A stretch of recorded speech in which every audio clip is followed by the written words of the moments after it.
Concerning the evidence that the Quran was perfectly preserved in its entirety, it's important to start by looking at how the Quran was recorded at the time of its revelation.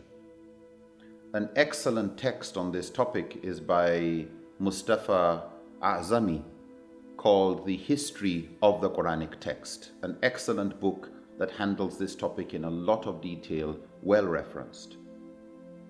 And basically, to put it briefly, while the Quran was being revealed to Prophet Muhammad, peace be upon him, once he had gotten enough literate followers, he started getting them to put it in writing. Before then, the Quran was committed to memory and used every day in prayers. While the Quran was being revealed, therefore, we had two things going on simultaneously. Those who could write were recording it in writing, and others would memorize whatever they could of the revelation. And the Prophet, peace be upon him, as he dictated the Quran to his scribes, he would require them to read back to him what they were writing, and if there were any corrections, he would make the necessary corrections. This carried on throughout the life of the Prophet, peace be upon him. By the end of the life of the Prophet, peace be upon him, the entire Quran had been transcribed by a number of people. There was a gentleman, Zayd bin Thabit, who was one of the main scribes of the Prophet, peace be upon him, but there were a number of others who had written the Quran down directly from the Prophet's dictation. The other thing the Prophet, peace be upon him, did was to encourage people to memorize the Quran and to teach it to others. And a lot of people had memorized the Quran, as we find even today. Actually, in many schools where they teach people hifz or tahfidh, the memorization of the Quran, people memorize the entire Quran in just about 2 to 3 years. And these are people who usually don't even speak the language of the Quran, the language of Arabic. And so over a period of 23 years of the Prophet Muhammad's prophethood, the Quran being revealed in rhythmic tones and being memorized by people, it was easy for the whole Quran to be memorized by literally hundreds of companions of the Prophet, peace be upon him. And because they were using the Quran in their daily recitations, it was easy to identify mistakes in recitation.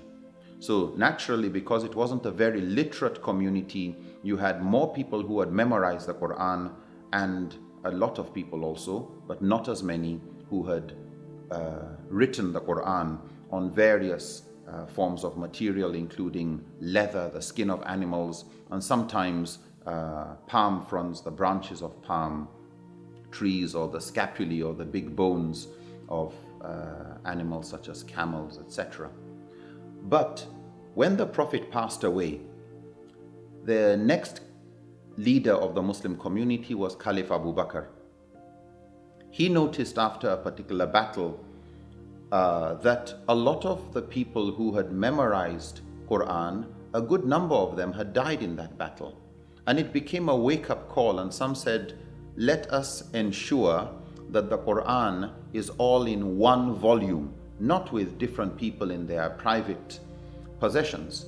And so at a time when a lot of people had the Quran memorized, the Caliph Abu Bakr instructed Zayd bin Thabit to get others and as a committee bring out an official copy of the Quran that will be kept by the Caliph himself, that will be kept by Abu Bakr. So what he did was to ensure that every verse that was going to be written down as part of the official final copy of the Quran, that every verse should have been recorded by at least 2 people who had written the Quran down. They had it in writing from the dictation of the Prophet Muhammad, peace be upon him, himself. In other words, he wanted two people who were there to write it down, who had heard it directly from the Prophet, peace be upon him. But he wanted two additional people, a minimum of two additional people, who memorized the Quran from the lips of the Prophet Muhammad, peace be upon him.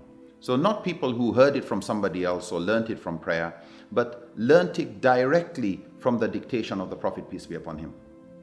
So every verse of the Quran has been confirmed by no less than 4 independent individuals who had either copied it directly from the dictation of the Prophet, peace be upon him, or had memorized it from the dictation of the Prophet Muhammad, peace be upon him. So that Quran, or what was then called a Mus'haf, that it was all in a book form now instead of in different sheets, was given to the Caliph Abu Bakr. When he died, he passed it to the next Caliph, Umar. When he died, he passed it to his daughter Hafsa, the wife of the Prophet, to hold, because the next Caliph had not yet been chosen by the committee set by Umar to nominate the Caliph after him.